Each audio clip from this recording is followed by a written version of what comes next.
This is Big Man Tyrone, and you're about to watch the MtG Cabal cast with your hosts, Woad, Thirsty, and Reptar.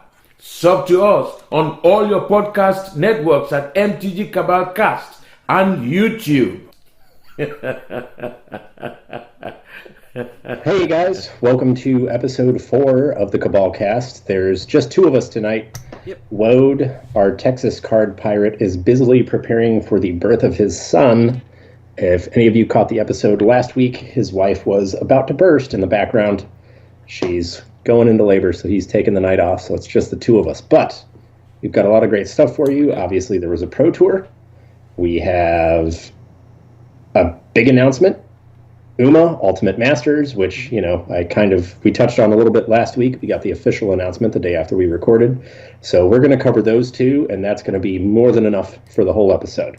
Yeah. So get us started. I know you took a good look, Rep, at the Pro Tour results and what the deck lists were. So yeah, let's start there. So I broke it down real quick yesterday after they announced the top 8 when I felt better from Saturday. And there were basically 4 archetypes in the top 8. Although people want to look at it more as 3. You have Is It Drakes and Jeskai Control, which were the outliers. And then you have 6 aggro decks. You have 3 white-red aggro decks, which is primarily white weenie with red in the sideboard. And then you have Boros aggro, which includes red in the main. And there was a lot of overlap between these 2 decks in the sideboards of the 3 white weenie decks. We had Experimental Frenzy, Banefire, Tajik, and Aurelia. And then in the Boros aggro decks, we had Aurelia in the main, as well as Heroic Reinforcements in some of the decks, Boros Challengers in others. And in the side, the Aurelia and Experimental Frenzies that we saw out of the mono white decks. We also saw 16 Tocatli Honor Guards in the top 8. And Hooray. That's going to help any white-red deck just blow past Golgari, which is exactly what we expected would happen with that card. Yep. We only had 2 expansion explosions in the Jeskai Control deck, but that deck also provided us 4 Teferi. So when you look at that deck and you see 4 Teferi, you've got to think that it's actually more blue-white control splashing red for Clarion and expansion explosion. It also had no Niv Mizzets. So I think that was Wilson Mock, if I remember correctly. Yeah, so he definitely played what you still want to term Jeskai Control, but it was the blue-white version that Todd Anderson had been playing earlier in the week on stream on some of the Versus videos. I don't know if anybody for Channel Fireball put anything up with it, but it's where the deck kind of... Not that I know of, but yeah.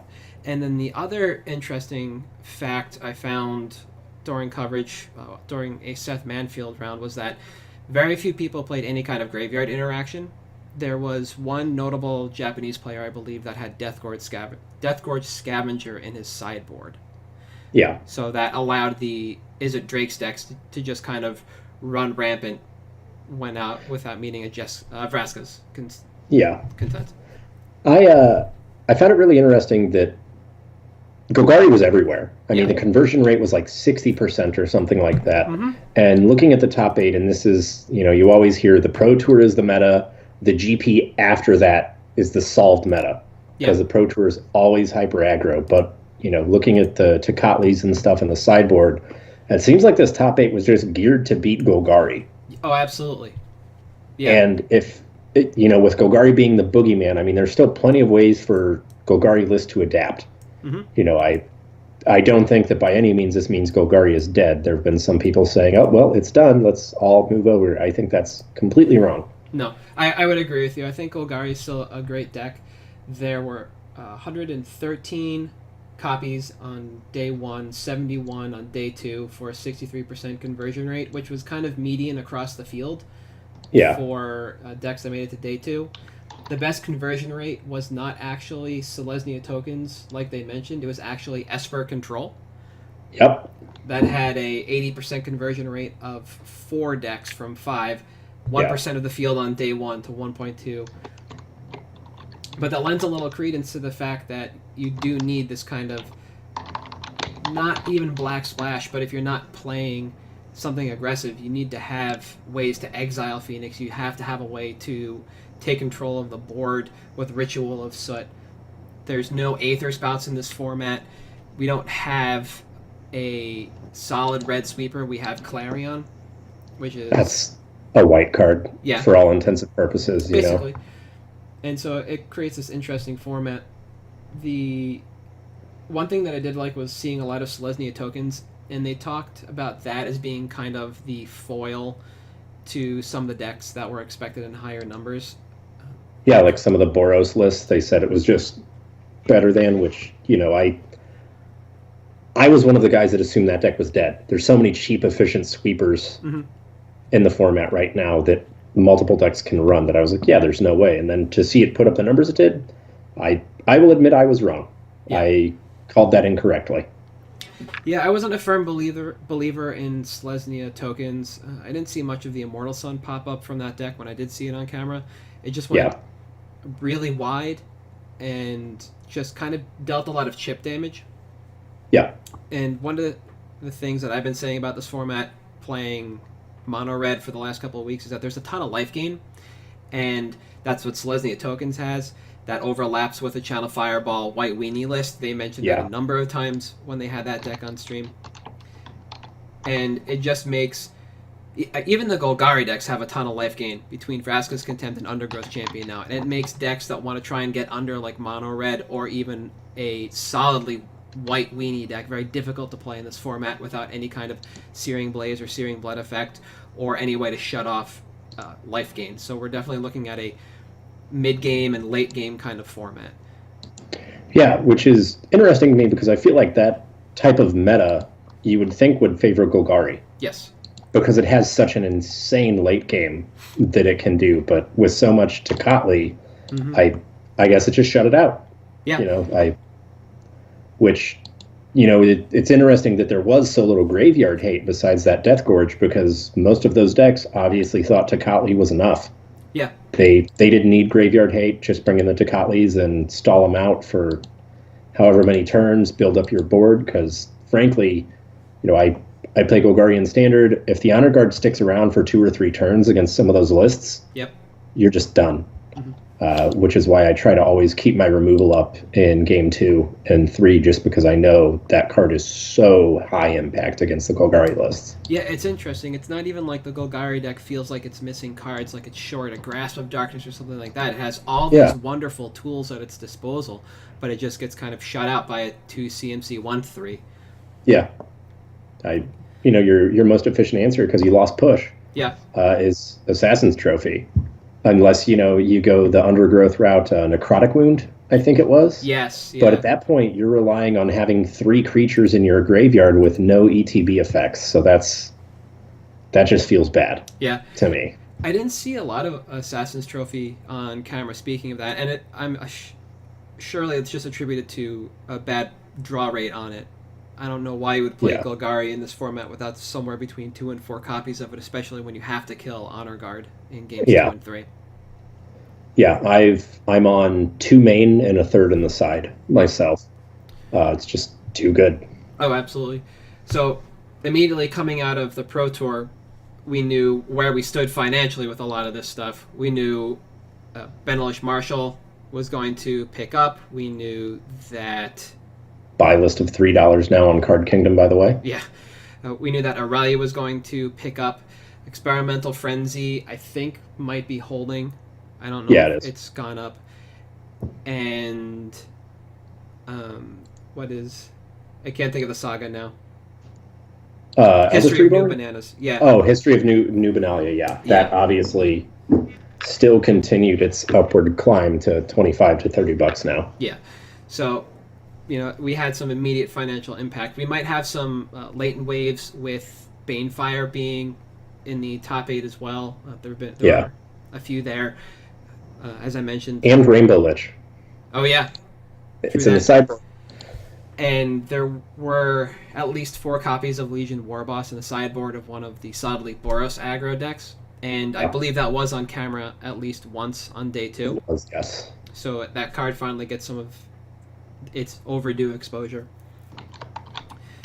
One of the things that I'm not sure about is the trend rate on Phoenix. So we watched John Finkel pull out a miracle with Phoenix. I think we watched Yuya do something extremely similar, and the deck just looked incredible all event, and then just gets shut out of the top 8. Yeah. And crushed in round 1. And with an almost $30 price tag going into the top 8, is this something that we think will hold, or do we think it's going to dip as we head into like the holiday lull and then some more modern events coming up in the first quarter of 2019? So I think it's going to hit a lull, not just for the holidays, but because, again, it just didn't perform. Yep. But I think that afterwards, especially once we get into modern season, because, Saffron Olive posted a deck list with it. There's been a couple Channel Fireballs, like CSI articles about the card in modern. I think if it starts to do well, not even on like the GP Pro Tour scene, but literally just on the Star City scene, you will see enough of an uptick in it that it's going to affect the price. So I personally, I think it is going to go up post holidays. Okay. Might not be the case, but I'm confident enough that I would willingly put money on it. Understandable. It's hard for me to gauge Phoenix. We had a lot of engaging conversation over the weekend about the modern metagame, and the way Dredge kind of shook out week 1 after set release, and kind of changing the metagame in such a way that it made people run Graveyard Hate again. So if people are going back to running Ley Lines in the side, running Rest in Peace in the side, apparently some Dredge lists at Dallas, Caleb Scherer, and the other gentleman that's the other half of the Storm Brothers that played Dredge in Dallas ran Ley Lines in the main because they were so good against a number of decks. If that continues and we see the shutout of the Graveyard, I don't know how good Phoenix stays. Yeah. I think it's obviously a good card. It's very powerful. Yeah. I think it may end up being one of those cards that you just side out game 2. Mm-hmm. But in game 1, I feel like the decks that won it, the decks that do well with it, you're so explosive you can pull that out and go into a grindier, just like Storm. You board in pieces of the puzzle game 2 because it's going to be longer, drawn out, more grindy against your ley line decks.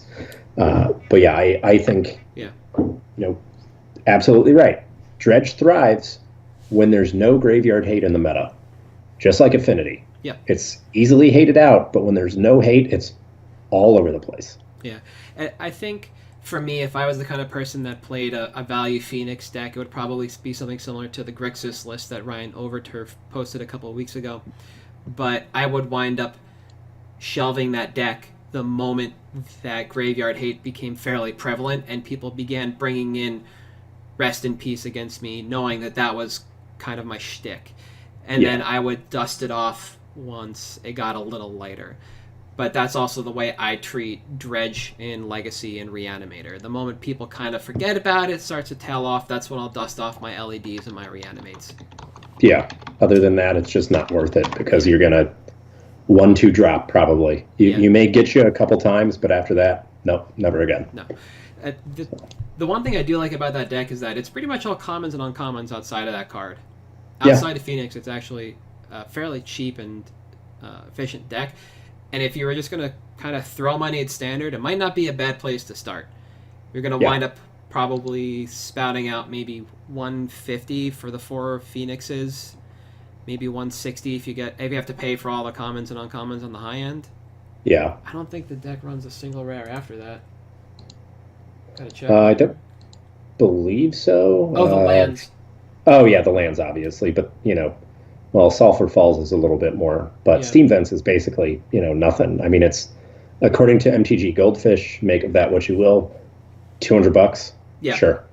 Like, that's easy. Yeah, that's a fairly affordable deck for Standard. And as far as Arena is concerned, if you're just looking at making 4, 8, maybe 10 rares and, 12-ish mythics, maybe 8. That should be fairly achievable for anybody. So and the deck plays itself. I spent a couple hours doing that on Friday night, just goldfishing it against Turbo Fog, because that's basically what those decks do. Either I win or I lose. Yeah. And the play patterns can get difficult, but overall it's pretty easy. It's a pretty quick quick I run. can see this staying high in popularity over time as long as the graveyard becomes a viable location to work in Standard moving forward. Agreed. But, also coming into this weekend, something we wanted to wait on because we began seeing the effects of this on Sunday are the ripples from UMA on masterpieces and a handful of RPTQ promos, and I believe we have numbers from one Judge promo as well. Yeah. Yeah. The most interesting thing to me about this, and this is, in our first episode, we talked about one of the members of our fund basically has a bot that he collects inventory data from MKM. Obviously, those spoilers released. Everyone thought the market was flooding with all of these promos. The most interesting one to me was actually the Ancient Tomb Expo. So I don't know if you can put the chart up there. Real quick. Okay. Yep. So in August, like mid-August, it hit its low and has been on the uptick since. So there was a big spike that we saw right around the time of the UMA announcement when the promos released, and then it actually started ticking down again. So I assumed the market was just going to get flooded with this thing. Yeah. And it's just been on a gradual uptick and then going to, invocations. Lord of Extinction was spoiled. And it had been pretty consistently low and then did spike. And the thing that we noticed is that on these, not unplayable, but the non-staple cards, so your low-end Lord of Extinction type stuff, obviously, that was where the difference was. You had stuff like, Lord of Extinction Through the Breach, which granted it's playable in odd deck, had this huge jump. And then you have cards like Ancient Tomb and, for example, the Masterpiece Invention Mana Vault. That has literally had an increase in supply on MKM since March. Yeah. Or sorry, April. Since mid-April. It's been on the gradual uptick. Yeah. So I found that to be fascinating because you assume that something like this happens and all of a sudden supply explodes. But that's literally just been the trend. Yeah, I thought everything was just going to kind of keep trucking along and we'd see just a slow trickle and eventual drop of supply from most of these cards just across the way in regards to Inventions, Masterpieces, and Expeditions. I didn't really expect a restock over time. Yeah, because everything I'd seen myself without actually looking at a bot or anything was, these numbers are going down. We're losing supply. Yeah. They're getting more expensive at booths, and all this stuff is happening. Meanwhile, over in Europe, which granted is where a lot of that stuff arbitrage as well. Yes. That supply has just been consistently going up, which leads me to believe, well, maybe we could, there may be an opportunity there eventually. Like Soul Ring is what on TCG now? 320? I think so. Meanwhile, over on MKM, last I checked, it was about 200-ish euros. Yeah, and so then that's an EDH demand kind of thing, and I don't know if we've touched on arbitrage in that kind of magnitude yet, and it definitely exists, but this is the kind of arbitrage where you can't just have a PO boxer and expect somebody to mail us over. Like, this is the kind of arbitrage where you're going to have to go there, pick it up yourself, and fly it back. It's going to be the safest route to get this. It's going to be the easiest way to bring this stuff back. But you should be moving inventory in a large enough fashion. The one promo that I was pretty sure would see an immediate rebound on in stock in terms of just like an incredible uptick, it's the one I have up now, is the DCI Noble Hierarch. So not the Judge promo, but the RPTQ, I believe. Yeah, the RPTQ. Yeah, and we see it dip at the end of October, and then on the 10th of November, stock... It doesn't quite double, but it's got a 1.5 or 1.75 because of this announcement. Yeah. I wanted to try and get Emrakul in here too to see if we saw something similar with RPTQ promos in particular, but I wasn't able to get the data in time. I don't think we've been collecting it. I believe we have the... we do actually. Okay. So it's in there. It looks like that's been on an actual gradual downtrend. Mm-hmm. So it hit peak supply at, it looks like September, like the end of September, around 110 units on MKM. It's been trending down and saw a very small, like 10% uptick with the announcement, and that was it. Okay. Which to me is really surprising because it's only played in 3 decks, basically. Like Sneak and Show and its many iterations, and then you have 1 or 2 modern decks that play it. But other than that, there's not a whole lot. No, and I was really surprised because I expected a much bigger increase than that. Yeah. And to see that it's been on a gradual downtrend was great. Of the 3 RPTQ promos I can think of, Hierarch, Stoneforge, and Emrakul. I think there's also Lily and Snapcaster Mage, right? Emrakul is the one that I would actually expect to have the most supply because it's played in the smallest number of formats, and it's banned in EDH. Yeah. The only reason I own one is for a cube because I like that art better. Otherwise, I wouldn't have cared about it at all. So it's kind of surprising to see that it's just on a natural downtick. Yeah. Now, something that we've heard about UMA, and it's been tossed around, is print to run. Yeah. Yep. So people have been putting out their pre-orders. Some people are just doing 1x. Some people are doing 2x. The general price is, we've been seeing, is what, 270? Yeah. The first wave was like 265 that Sports and More did on eBay. Yep. And then it's been ticking up to around like 280, I think, is what Cool Stuff and Star City have theirs at now. Okay. It'll be interesting to see the print run because, honestly, there's some cards in there, like the Nobles, for example. I can't imagine there's that many people out there waiting on play sets of Noble Hierarchs that don't already have it. I would agree with that. It's hard to believe that a lot of people are going to want a ton of this set at a lot of price at the high price point. And I've got up now actually the Scryfall crunch of the set. The EV. Maybe the EV. No, this is just the full number crunch. Okay. Yeah. So you can just kind of see what's left. What's been crunched out and what hasn't. Yeah. Yeah, exactly. And this is pretty interesting because you have like 83 cards in one slot, 586 in another. In another, Yeah. It's ridiculous the opportunities there are for this set. But no Lindell's Vault. I'm so angry. Oh, it's out? Yeah, it's out. The fact that you could have Patriarchs bidding between Machias, the Unhallowed, and Reanimate, and it's one of the highlighted cards, makes me excited. Yeah, definitely.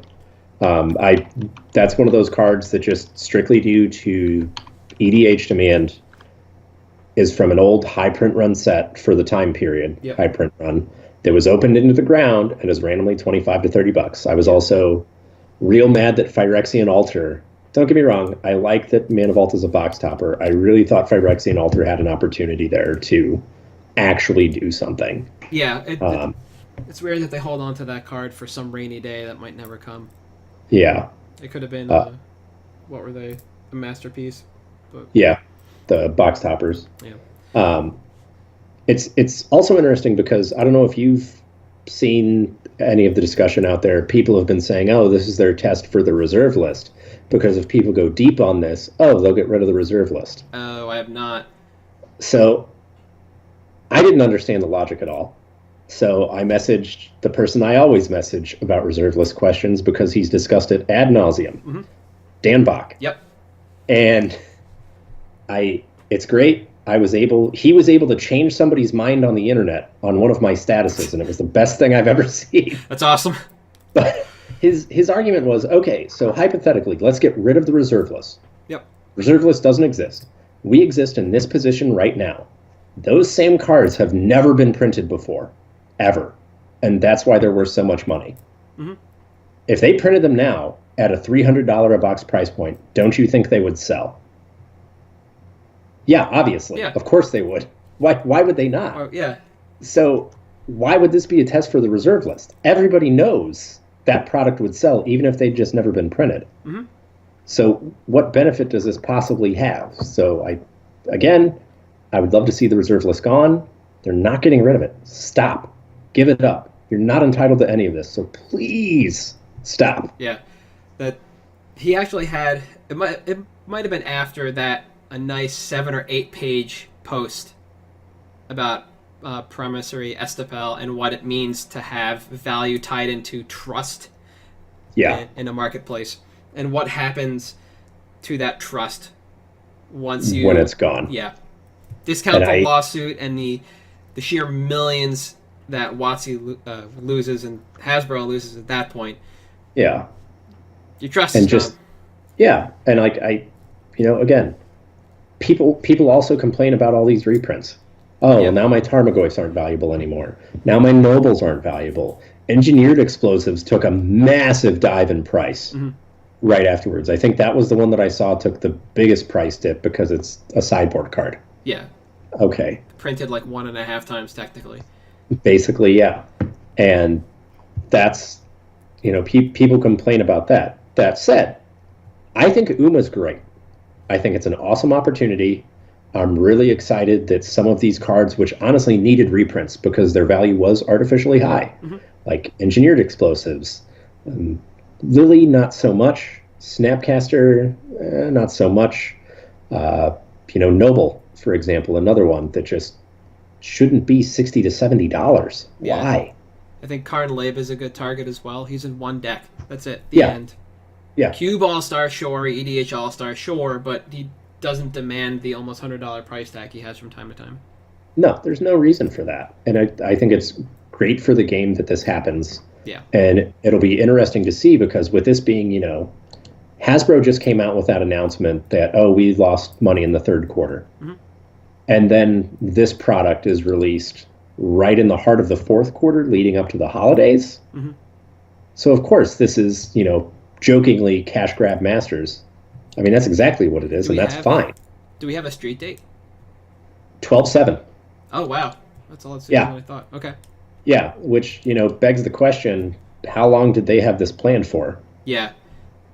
That's the other thing somebody mentioned was you can't expect to have had this stuff printed in 2 weeks to be we're sorry for that disaster. That's not what happened. That was there. Yeah. And again, maybe they weren't planning on it being a disaster. I assume they weren't, and they were just going to send them out somehow. Yeah. Well, now we have a perfect opportunity. Mea culpa. Here's a free, $500 Leo that somebody bought on eBay. Yeah. You're an idiot, by the way. And I think it's good. I think it'll buy them some face with their clientele, which is also a good thing. Yep. But it'll be interesting to see the print run. Sports and More sold 5K boxes, something like that. And you have places that have their pre-orders up. And, I spoke to our Southern rep, and he's like, look, we have our allocation, but we don't have yours. We don't know what stores are getting. And that was 3 days ago. So if stores still didn't have their allocations, last Friday, it'll be interesting to see how the release goes. Yeah. Did they mention they were going to be vending this at Grand Prix like they were? They will be, and there are 2 UMA Grand Prix as well. That's right. Okay. Yeah. So, there's obviously plenty of opportunity for this set to be opened. Yes. And, like I caution everyone with any set, when it comes out, don't buy into the pre-sale spike. Yeah. Everyone's excited about Leovold being printed again. Everyone's excited about EE. Don't buy it yet. Wait. If it's a card you need, wait until a week or so after release. Get it then. Yeah. Because we don't know how much of this is going to make it to the streets. We don't know how much is going to get opened at these GPs, but you have to assume Channel Fireball is obviously going to be stockpiling a bit of this for prize walls. Yes. So, gotta figure that's there. And on the note of Channel Fireball and Grand Prix, we do have an upcoming announcement from Wizards of the Coast, who announced an announcement for December 4th, I think it was. Okay. That says it's regarding competitive Magic. I think that's interesting because today, and this will be interesting to see, they announced the change to the Magic Online qualifiers. I did not hear about that. So it's effectively an RPTQ system now, Okay.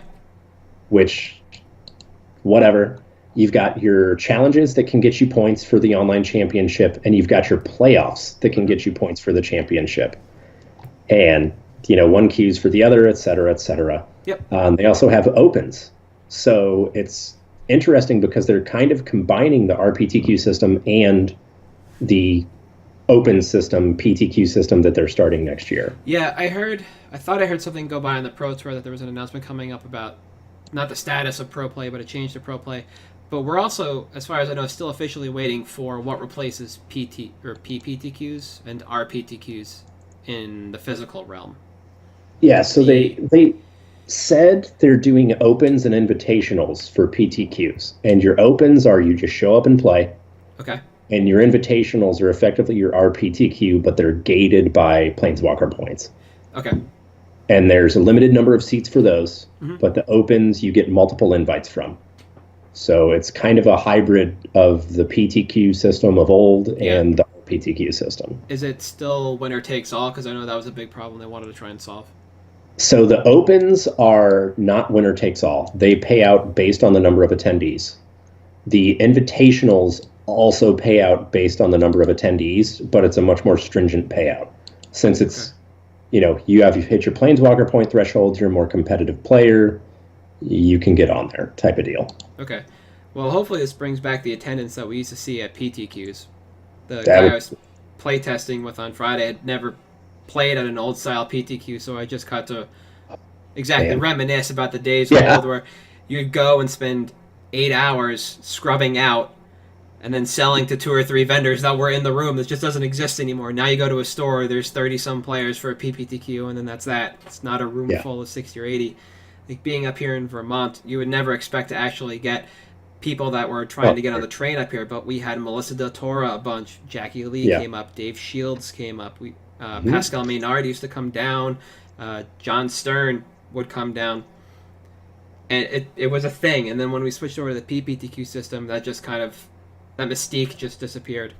Yeah, you didn't have that anymore. No, it was kind of a bummer. But I think that actually covers everything we really wanted to talk about this week, unless there was something else you wanted to go over. Nope, that pretty much covers it all. We're on to specs for the week then. Yep. So you start first. Sure. So I touched on Graveyard, utility, and the ability to meddle with it in Standard. And I think we might see Silent Gravestone actually pop up. If Izzet Drakes continues to be a thing, you need to look at a way to deal with the Graveyard. That deck has terrible threats aside from the Drake for Jeskai control in regards to the fact that they are just bad threats. No, there's one, maybe 2 ways to give the Drake haste if you draw both maximized velocities, and that's the version you're playing. And aside from that, you can just deal with them at sorcery speed, your leisure. A Clarion doesn't get them, Cleansing Nova will. But what takes care of the Drakes, that's the only thing I could find, was Silent Gravestone. It costs 4, but by that point in time, either they might have 1 Drake on the battlefield, and you can just catch the rest later, or they're still setting up, and I think you're good. Yeah. It's also interesting, sort of fringe. It does shut down, or it doesn't shut down Beacon Bolt, since that counts exile as well. But correct. Okay, you get 2 removal spells, and I blank 8 of your creatures. Seems fine. Exactly. I think it also shuts down a little bit of Golgari. Is it Fine Broker? Yep. It turns off the Eternal Witness, basically. That's seeing play. But also, if they still run Eldest Reborn, turns off Eldest Reborn, it turns off the Memorial as well, which we saw on camera at the Pro Tour and how great that was. Yeah. Pretty good. Yeah, but the card's been flat for forever. I'm seeing a market average of 71 cents. So yeah, it's going to be around for another little while. I don't think it's a bad pickup at this point. No, and especially, granted, Gruul doesn't have a whole lot to do with the Graveyard, but we have Orzhov coming in an upcoming set, as well as Simic. Occasionally you can see Graveyard Abuse there, so there's upside potential. Yeah, I'm basically banking on no Rest in Peace reprint with this with this shot. And honestly, I think that's probably fine to bank on that. I don't know that we'll see it. I don't think it needs to happen. No. I think they've got utility options there that they prefer for design space. So I think that's probably pretty solid. Mine is something I've actually been picking up myself passively for quite a while now. It's a little odd, but hear me out on this. Some specs pay off in the long term. Some specs pay off right away. And some of them just don't ever lose value. Okay. So my pick this week is a little bit higher barrier for entry. You may have seen me selling them on Facebook. That's because I'm trying to trim from 13 down to 10. Actually, of all cards, Time Vault. This is a card that, at one point was the Power 10. Yep. Right after that power level errata changed, bye-bye library. We've got Time Vault. That's all we need. It's between $500 to $600, and it should be $1,000 for LP, MP copies. Yep. There's not a whole lot out there. They're only getting fewer. LP is $725 right now, low on TCG. MP is $700. Okay. And you can get them on Facebook for $5 to $6. And you're looking solely at Unlimited, right? Solely at Unlimited, just because the barrier for entry on the others is higher, and a lot of the alpha and beta ones I've seen lately have been shipped to slabs. Okay. So you're not going to get any LPs anymore. You're going to get HP, and that's for me, when I'm trying to get a return on it, HP is not where I want to be at all. It just feels bad. What about Collector's Edition?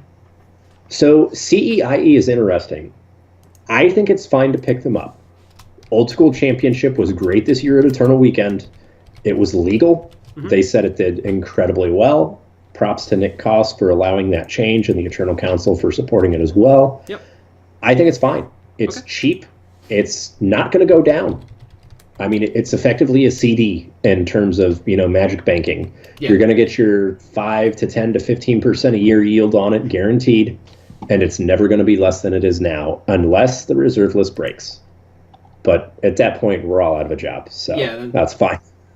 Then the levy breaks and everything is just toast. Yeah. No, I like that. I've wondered why Time Vault has been so cheap for so long when it is basically still a part of every vintage deck.